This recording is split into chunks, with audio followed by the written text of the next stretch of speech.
guys. I apologize in advance about how awkward this video is gonna be. I've never filmed myself talking to a camera or presenting before. But anyways, so today I'm gonna be talking about this week's reading, called "The Feminist" by Tony Taltamo. I'm gonna mainly be focusing on entitlement and the irony that demonstrates that entitlement throughout the story. But before I start, I'm just gonna start with a very quick summary of the story, just as a refresher.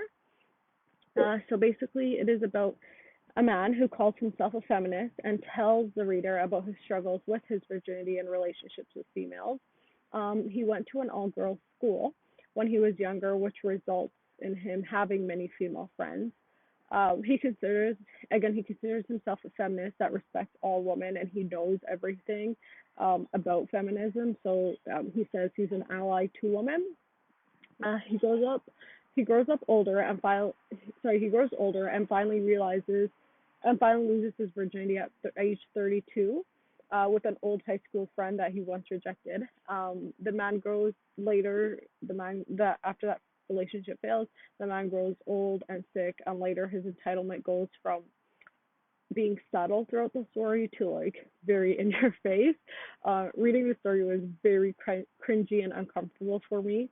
It was just a wild ride. At times, it was pretty funny because of the irony and the entitlement. It was just very unbelievable. Um, like the kind of stuff that was going on and what that was being said was just very unbelievable and funny to me. The very first paragraph threw me off when he says that one of his classmates had a crush on him, but she has a very curvaceous body, and he rejected her just like how other females have rejected him before.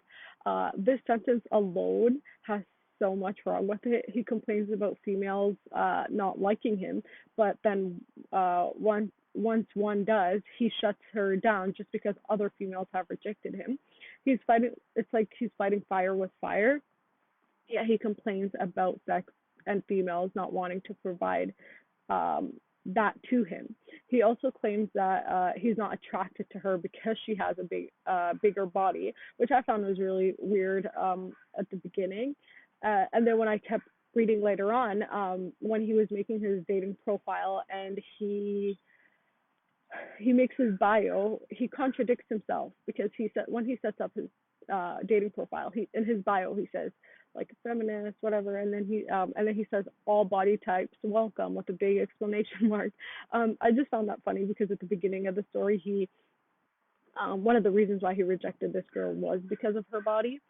Um, so it just shows the persona that he's projecting onto the world. Um, so he claims himself as a feminist, and he fully is aware that men pretend to be. At the beginning, he like claims that he's aware that men pretend to be feminists just to get laid, which he insists throughout his writing that he is a true feminist and fully understands all women. However, I feel like a lot of the time he was either A, speaking on the behalf of women, like when his date showed up 40 minutes late to the date, and he lets it go because he assumes that she was I think he said grooming. Yeah, he said grooming. She I can't remember exactly what he said. I think it was female grooming or something. Anyways, she could have ran into an emergency. There was a million other excuses for being late rather than just female grooming. But he jumped to that conclusion, like he spoke for her rather than asking her. He just assumed that's why. And B, he expects it's expecting he's expecting something from woman, which in this his case is obviously sex because of his feminism and the work he has done for women. For instance, at the beginning when he asks his friend out and she rejects him, he emails her I think 3 times, maybe more. I can't remember, but I'm pretty sure it's 3 times. Um, my point is, he emails her a few times and tells her she's not obligated to reply, only if she wants to, yet he keeps pushing for that reply. He feels like he's entitled to her email, even though she told him in person that she's not interested. And then a few paragraphs after that, he tells her, a few paragraphs after he tells her he tells us, sorry, that he drops hints to his friends for them to set them up with their other female friends, but they don't follow through. I just thought that was really weird, just because he blames his friends again, a lot. He just blames his friends a lot, and but if he could have been like, if he could be more straightforward and just ask them, I feel like it would have ended, like they would have attempted to help, but rather he was just dropping his hints that they may not have picked up on. He just feels like because they rejected him in any way, they owe him and should they owe him something and should set him up, or they owe him that favor.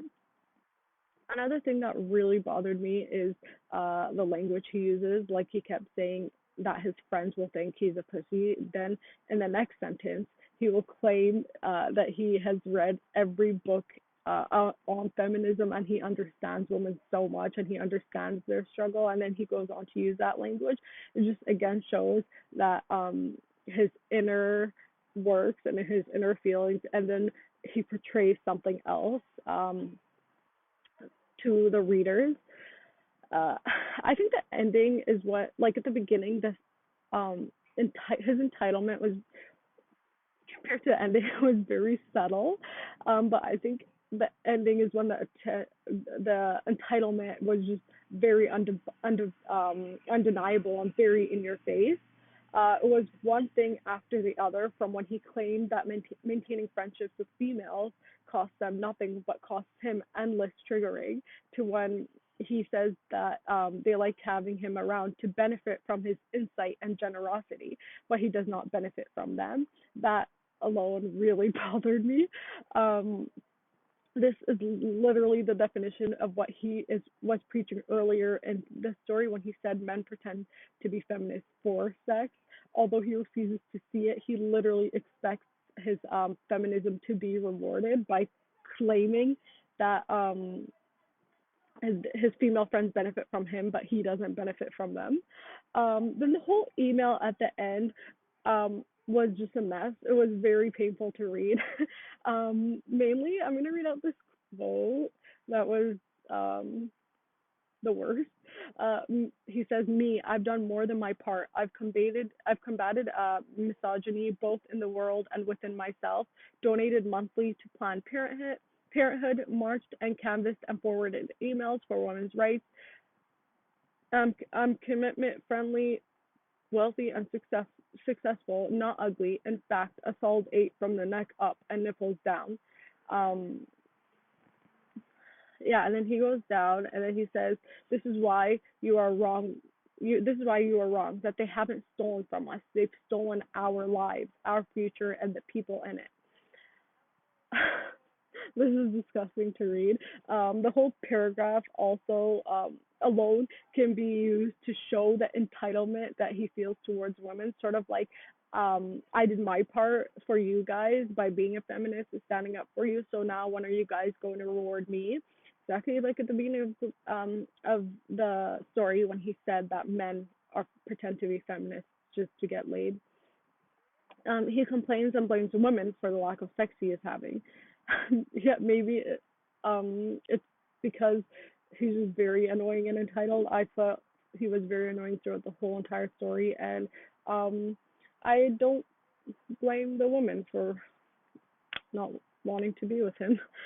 Anyways, so for the questions, I have two questions. They're kind of similar. I had trouble putting together the ending of the story when he was in the bar. It was just interesting how he had to point out that he opened the door for her, like he did her a favor again. So it kind of scared me, that I thought maybe he thought he deserved something in return from that girl. Do you think the ending is leading up to a rape or a harassment of any sort? Just so he can get his reward from opening the door for her. And then also, the last question is, sorry, the second question is another question about the ending. To me, the story kind of ended at the email he sent back. I think it was just the whole entire story was leading up to that email. I just, like, every time I was reading, I just wanted proof that he for him to like show his true colors and show his entitlement and show what he was actually wanting. Yeah, I wasn't really, I was getting it, but not in like him admitting it kind of way. But at that email, I think he just admitted it, and it just solidified everything for me.